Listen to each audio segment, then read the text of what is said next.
Olá, alunos, tudo bem? Na aula de hoje nós continuaremos falando sobre o Barroco, especificamente sobre o Barroco brasileiro.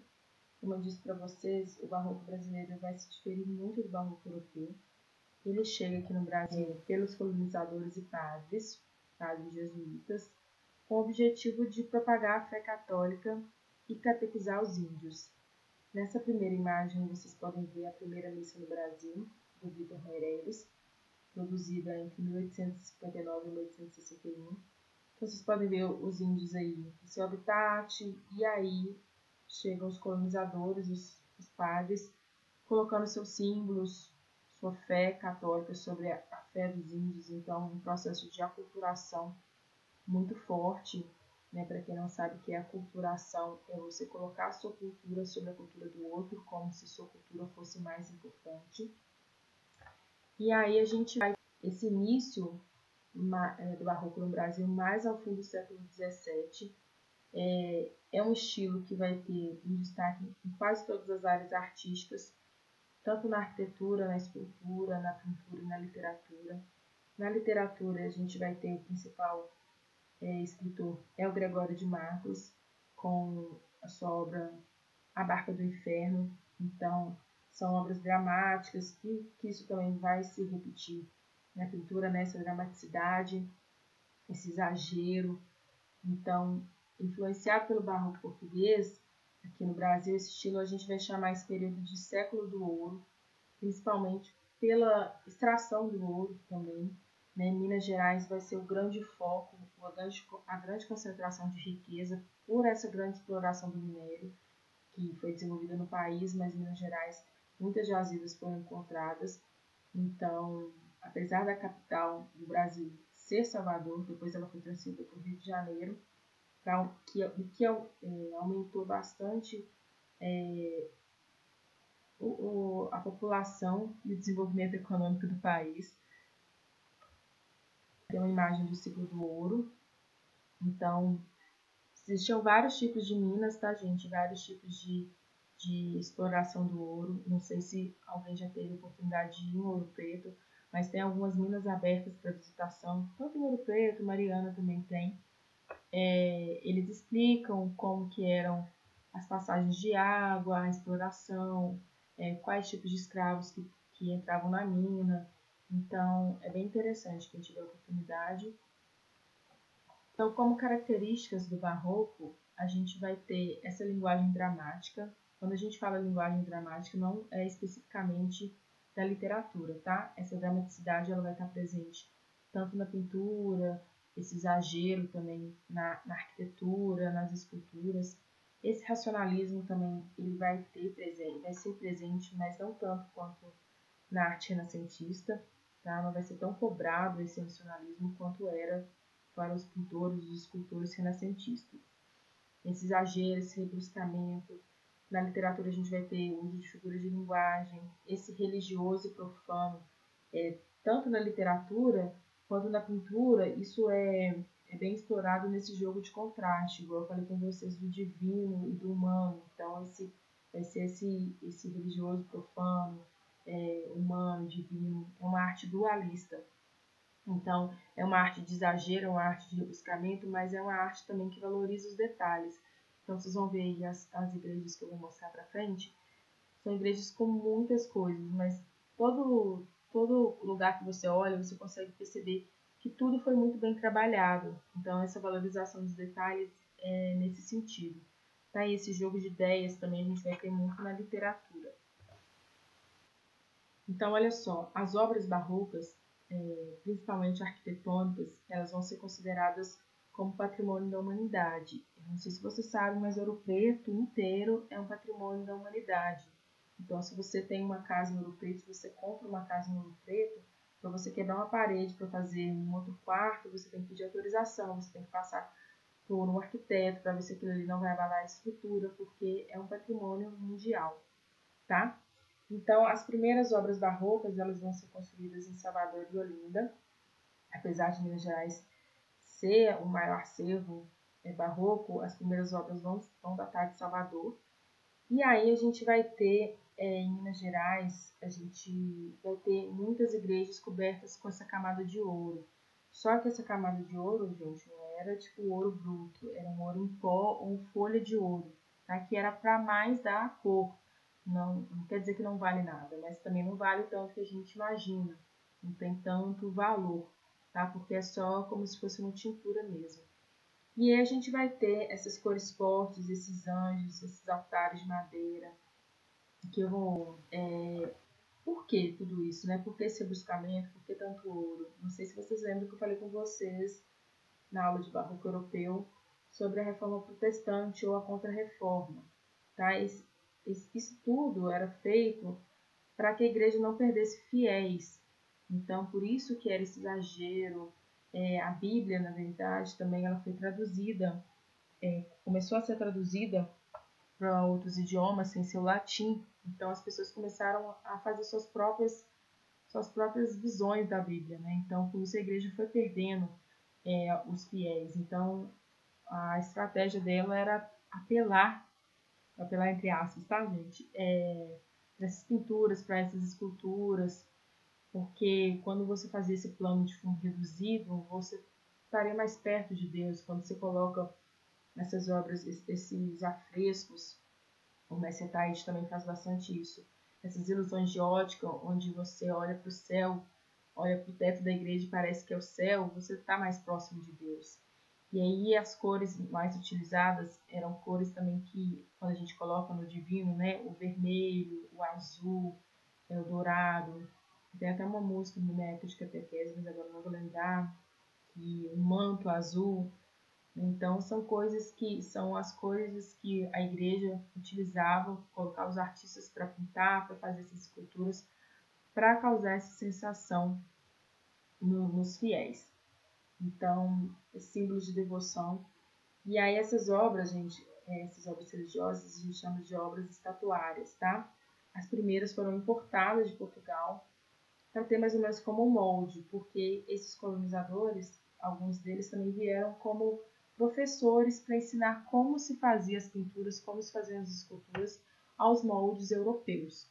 Porque desde que a arte chega no Brasil, ela vai vir copiando modelos europeus. Isso vai mudar, assim, o Aleijadinho, mas Taíde, eles não copiam tanto, eu vou explicar um pouco para frente, mas isso só vai mudar mesmo, tipo, ter uma arte tipicamente brasileira com a Semana de Moderna de 1922. Essa é a igreja e convento de São Francisco, em Salvador. É uma das igrejas mais ricas do barroco, que eu falo, ricas em detalhes e também em quantidade de ouro. Olha esse teto dela, olha a quantidade de detalhes, essas estrelas pentágonas, né? Não sei como que fala isso.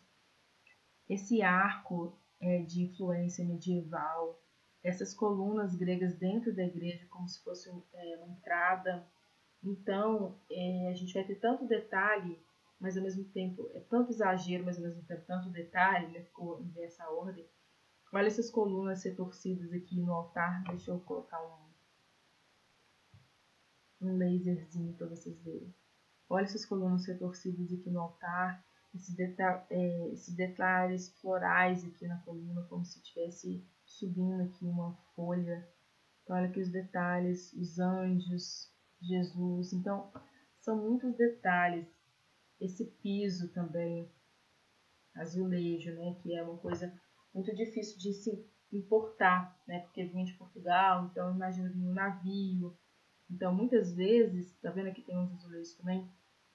Muitas vezes, na verdade, os pintores faziam ilusões, pintavam na parede, faziam ilusões de como se parecesse azulejo de verdade, tá? Mas essa fachada aqui, ó, do convento, da entrada do convento, é tudo de azulejo. Essa é a igreja que tem a maior quantidade de azulejo no Brasil, azulejos portugueses no Brasil, deu para entender, né? Essa aqui é a igreja de São Francisco de Assis, em Ouro Preto. Essa igreja é a que tem a maior quantidade de obras do Aleijadinho, em Minas Gerais. Ela tem também essa pintura enorme do Mestre Ataíde aqui no teto. Então, olha essa ilusão de ótica, essas colunas que sobem. é como se fosse um passaporte para o céu. Então você entra, você já é transportado para um outro lugar. Então olha só, aqui essa é a fachada, essa igreja, para quem já foi em Ouro Preto, ela fica em frente à feirinha de artesanato. O Aleijadinho, gente, falar isso é importante. O Aleijadinho e também o mestre Taíde, o que eles vão fazer? Aqui não vai dar para ver muito não, porque tá longe. Mas eles colocavam características do povo brasileiro em suas obras. Então eles faziam os anjos barrocos, os santos, mas eles não colocavam os anjinhos branquinhos, de cabelo loirinho, cacheadinho. Então vocês vão ver os santos do Aleijadinho, eles vão ser santos com características bem marcantes, assim. Então, é um nariz largo, um cabelo cacheado, um cabelo... e outra coisa, eles usavam cabelo de fiéis também. Fiéis que eram devotos da Ordem de São Francisco, eles doavam cabelos para fazer para os santos. E outra coisa muito interessante também, não sei se vocês... Todo mundo deve conhecer essa expressão, Santinho do Pau Oco. O que acontece? Era tributado muitos impostos sobre o ouro que saía e ia para a coroa. Então, o que eles faziam? Eles faziam a escultura, os santos, e aí eles raspavam por dentro, né, para ficar oco, e aí colocavam o ouro dentro do santo e fechavam para poder passar sem pagar tributos. Então, aí que surgiu a expressão Santinho do Pau Oco. Então, o Aleijadinho, né, o Aleijadinho como principal expoente do barroco brasileiro. Quando a gente fala de barroco brasileiro, a gente já pensa em Aleijadinho. Então, o Aleijadinho, além dessas características do barroco, a gente vai ter como característica o rococó. Ele usava muito também o estilo gótico, principalmente na arquitetura. Aqui no Brasil, como não tinha pedras de mármore, né, igual eu mostrei para vocês na semana passada, as esculturas em mármore, o Aleijadinho vai trabalhar com elementos mais facilmente encontrados aqui no Brasil, que é a pedra, sabão e a madeira. Então, a maior parte da obra está na igreja de São Francisco de Assis. Inclusive, atrás da igreja tem um museu com algumas obras dele. A gente vai ter muitas obras dele também, os 12 profetas, né, em Congonhas.